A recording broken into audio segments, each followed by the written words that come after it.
안녕하십니까, 허일입니다. 어제 현미 씨가 갑작스럽게 돌아가셨다고 하시는데요.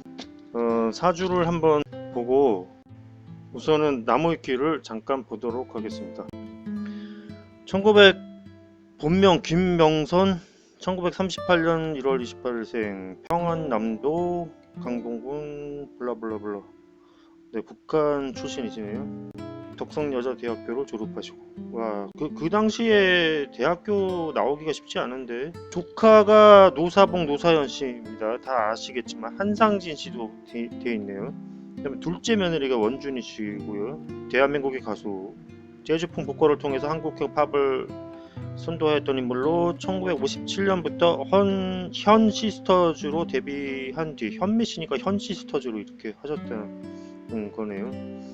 1962년 밤안개가 수록된 1집 앨범으로 많은 인기를 얻었다. 주로 이봉조의 곡을 불렀다. 여덟 남매 중 셋째로 일사후퇴 때 부모 6남매와 함께 남쪽으로 내려왔다. 당시 평양의 집이 망가져 조부모 댁에 두 여동생이 맡겨졌고 일사후퇴 당시 피난하지 못하고 북에 남아있다. 그러니까 이제 초년호는 안 좋으셨던 거죠. 근데 지금 보면은 이마가 좀 굉장히 짧으세요. 그래서 초녀는 없고 그 다음에 남편은 없습니다. 네, 그래서 지금 이봉주 씨와도 지금 결혼을 하지 못하게 되고 그렇게 살게 됐던 것 같습니다. 1957년 미팔군 위문 공연 무대 칼춤 무용수였던 현미는 방송을 펑크낸 여가수 대신 무대에 오르면서 가수의 길을 걷게 됐다. 일단은 이 눈썹이 굉장히 좋으세요. 예, 그래서 연예인 눈썹이십니다. 예, 그래서 이제 그 당시에 그 연예인의 길에 들어서게 되신 것 같습니다. 그러니까 뭐 누가 방송 펑크냈다 이게 우연인 것 같지만 우연이 아닌 거예요. 예, 세상에 우연이라는 거는 없습니다. 다 성공한 사람들은 우연히 성공하게 돼 있고요. 그게 우연이 아니라는 거죠. 1957년 미팔군 쇼 무대에서도 활동하였다. 당시는 드물게 있었던 여대생 가수라는 메리트를 살려. 그러니까 드물죠. 여대생이 그때 쉽지가 않았을 텐데. 현 시스터즈라는 그룹으로 활동했고 그 중에서도 센터를 담당했다. 가운데 있으셨다는 거죠. 예, 그때 현미를 눈여겨봤던 작곡가 이봉조는 현미에게 아 목동아라는 팝송 번안곡으로 음반을 만들어줬고 현미는 그때부터 본격적인 가수 활동을 시작하게 되었다. 사실상 데뷔곡인 셈. 당시 곡을 녹음하던 현미의 성량이 너무 커서 다른 가수들과는 다르게 몇 발자국 떨어져서 곡을 녹음했다는 일화는 꽤 유명하다. 성량이 좀 크시죠. 네. 밤안개가 이렇게 하는 게 아니고 밤안개가 막 이렇게 부르시잖아요. 1962년 이봉조와 1집을 작업하며 미국의 대가수 넷 킹콜의 곡에 현미 본인이 직접 작사한 가사를 입혀 밤안개를 발표 단번에 스타덤에 오른다. 사실 본래 밤안개가 타이틀곡이 아니었으나 밤안개가 타이틀곡이었던 당신의 행복을 빌겠어요 보다 인기가 많아지자 뒤늦게 교체하여 재발매했다.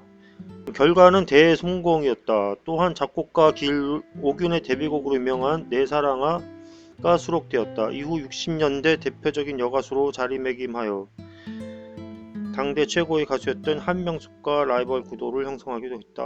1965년 김미덕 감독 연출 신성일 엄앵란 주연의 영화 떠날 때는 말없이의 주제곡을 불러 연달아 히트작을 만들어냈다. 떠날 때는 말없이 이게 뚜루루 뚜루루루 뚜루루루 이거 아닌가? 영화 또한 당대 최고의 제작진과 스타가 등장해 히트했고 이봉조가 작곡한 떠날 때는 말없이도 이봉조와 현미의 협업으로 히트했다. 이는 당시 60년대의 히트 공식이었다. 신성일, 엄앵란 주연의 영화를 이봉조, 현미 음악이 어우러지면서 영화와 주제곡이 동시에 히트하면서 60년대의 스타 공식을 이어온 것이다. 야, 나는 잘은 몰랐는데 왕년에 진짜 대단하신 분이었네, 이분이. 저는 뭐 그렇게 이분 세대는 아니죠. 제가 한 20대 때는 이분이 벌써 한 4, 50대쯤 됐었을 거예요, 아마. 그래서 그냥 방송에서 몇 번 봤지 뭐 그렇게 대단하신 분인지는 몰랐어요. 근데 뭐 왕년에 진짜 뭐 한가득 하셨네.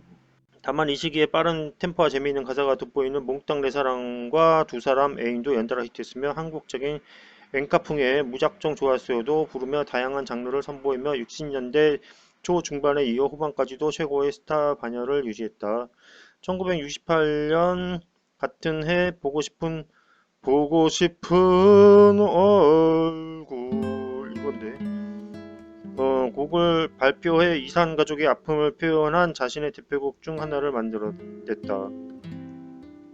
당시 주로 이봉조가 만든 노래만 불렀던 현미는 여러 히트곡을 발표하면서 한국 가요의 새로운 지평을 열었다. 이러한 대중적 인기와 인지도에 힘입어 미국 레이건 대통령 취임 파티에 초청받아 한국 대표 가수로서 무대에 오르기도 했다. 70년대 후반부터는 가수 생활이 뜸해지기 시작했고 이 시기에는 이봉조와의 별거로 생활비를 위해서 그러니까 이제 그냥 사실혼 관계였던 거예요. 결혼을 하진 않고 사실혼 관계였던 것입니다. 근데 보면은 지금 사주를 잠깐 보면은 이분이 화가 그 남편이 공망이십니다. 예.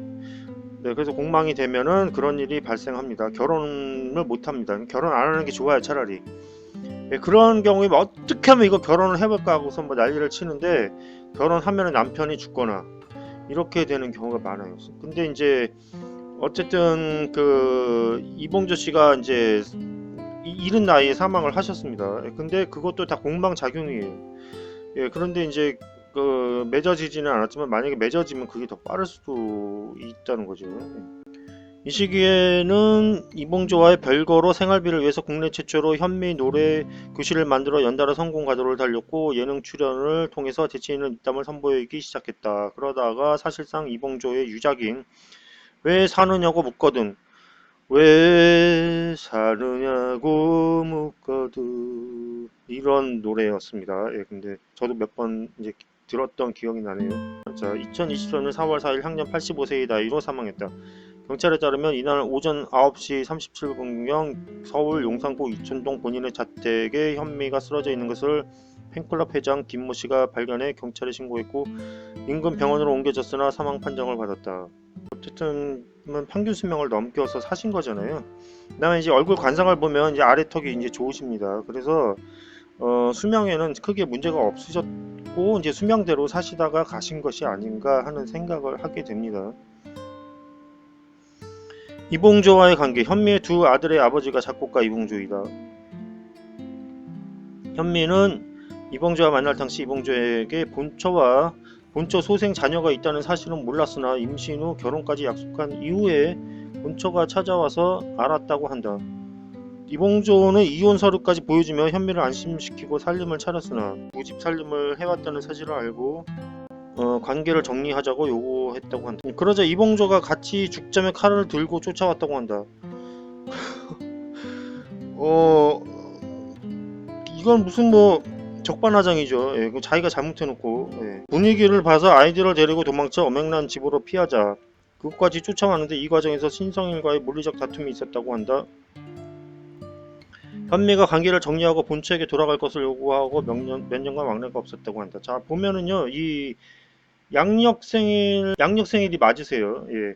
이게 저도 그냥 딱 봤을 때 양력이겠다 싶었는데 나무위키에 양력인지 음력인지 표시가 안 된 경우가 많거든요. 근데 이분은 이게 음력생일이 또 따로 나와 있더라고요. 그래서 이게 맞습니다. 그 나무위키로만 보면. 그 다음에 그 이봉조 씨는 양력인지 음력인지 확실치가 않아요. 근데 제가 볼 때는 음력 같습니다. 예. 만약에 음력으로 보면 지금 지지에서 인신충 되잖아요. 예, 인신충 되니까 그렇게 좋은 관계가 될 수 없죠. 그래서 이렇게 사단이 났다고 보여집니다. 막 칼 들고 뭐 이런 정도면 충의 관계로 충분하다고 보여집니다. 네, 이후 신우이가 이봉조의 사망 직전 건강이 악화되어 꼭 한번 찾아가 봐달라는 연락을 받고 현미가 찾아왔는데 이가 다 빠지고 상당히 심각한 상태임에도 본처와의 재결합을 거부하고 틀니를 낀 상태로 색소폰을 부는 모습에 충격을 받아 그 자리에서 서로 오열했다고 한다. 그 결과 다시 재결합을 약속했는데 재결합 직전에 돌연사로 사망했다고 한다. 그러니까 이게 남편이 공망이면 재결합하려니까 또 사망했다고 했잖아요. 그게 공망작용이에요. 그러니까 차라리 결합을 안 하는 게 나아. 그러니까 결혼 안 하고 사는 게 차라리 낫고, 결혼해도 뭐 떨어져 사는 게 낫고, 이렇습니다. 그러니까 그게 팔자라는 거예요.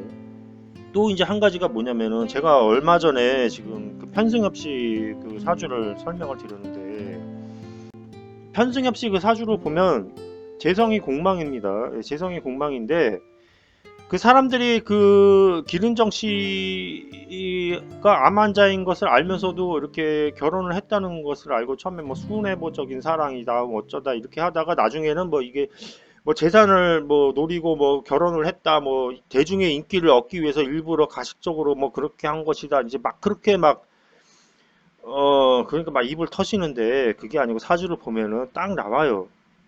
뭐냐면은 이 만약에 관성이 공망이 되잖아요. 그러면 아픈 남자하고 만나기가 쉽고요. 예? 그 남자 복이 없다니까 없다 보니까 그렇게 되는 건데, 아픈 남자를 만나기가 쉽고, 그 다음에 또 자기도 모르게 어딘가 아프고 부족하고 뭐 이런 사람들한테 끌리게 돼 있어요. 자기도 모르게. 그게 사주가 그렇게 돼 있으니까 그렇게 되는 거예요. 그러니까 이봉조 씨하고도 이게 만약에 관성의 공망이 아니었다면, 누가 이빨 다 빠지고 다 죽어가는 남자한테 뭐 재결합하자고 이런 사람이 누가 있겠냐고. 그 자리에서 아이고 너 그동안 그렇게 살더니 싸다 싸 이러고 갈 수도 있는데, 그게 아니고 거기서 충격받아서 서로 뭐 오열을 하고 거기서 재결합을 이거는 왜냐면은 이 관성이 공망이기 때문에 그런 작용이 일어나는 거예요. 그래서 보면은 그 장애인분하고 같이 사시는 분들이 있어요. 보면 가끔 가다가 부인이 장애인 분이시라든가 남편이 장애인 분이시라든가 사시는 분들이 있는데, 주변에서는 이해를 잘 못하죠. 왜 인물 훤한 분이 저렇게 사실까 생각하는데, 그게 다 이유가 있습니다. 그래서 그 현승엽 씨도 그랬던 거예요. 그냥 이 부인이 아파서 죽게 생기니까 왠지 모르게 거기서 더 애정이 발생하게 되는 거예요. 이상하게 자기도 모르게. 그래서 그냥 결혼을 했던 건데 어떻게 됐습니까? 결국은 이제 피해가 컸죠. 그렇게 되니까 공방작용은 역시 또 피해도 큽니다. 네, 그래서 그런 것들이 다 맞아떨어져서 그렇게 돌아가고 있었던 것입니다. 네, 그 다음에 지금 보면은 여담 2014년 12월 19일 건강보험단이 공개한 상습 고액 체납자 명단에 올랐다. 건강보험료는 뭐 얼마 되지는 않을 텐데 어쨌든 체납할 정도면 굉장히 어려웠다는 얘기죠. 예. 사람들을 잘 믿어 돈을 빌려주었다가 못 받는 경우도 꽤 있었다고 하며 2015년에 빚이 7억 정도라고 밝히기도 했다. 그런 상황에 집회 도둑이 등 악재가 겹쳐 경제 상황이 힘들어진 난생 처음 고속버스 타고 행사를 뛰기도 하며, 조카의 매니저가 투잡을 뛰는 바람에 운전면허 취득에 도전하기도 했다. 그러니까 이게 지금 얼굴이 이제 동자형이잖아요. 이 아래가 똑같은 이게 동자형. 얼굴형이 상당히 좋으십니다. 얼굴형이 상당히 좋으시고 입술도 젊었을 때 보니까 상당히 미인이시네요. 예. 그런데 이렇게 동자형이 되면 남한테 잘 속는다고 하죠. 그 다음에 이 사주가 굉장히 센 사주인데, 센데 지금 보면은 식상이 공망이 됐잖아요. 자축 공망으로. 노래를 원래 못 불러야 되는데 식상이 공망이 되면. 예, 근데 노래를 잘 부르는 거 지금 보면은 이제 이걸 쓰셨다는 건데, 보면은 이제 다 공망이에요. 이분은 지금 연월일이 다 공망이 되는데, 그 3주가 공망이 되면은 귀한 사주다 이런 얘기도 있어요. 근데 사주에 그러니까 변수가 많으니까 뭐든지 그 획일적으로 생각할 수는 없습니다. 예. 그렇게 되고 2014년에 그 고액 체납자 명단을 올렸으면 2010년 선부터 운이 안 좋았다는 거 아니에요. 그럼 그 당시 운이 어떤지 잠깐 보겠습니다. 겁재 운이 들어오셨군요.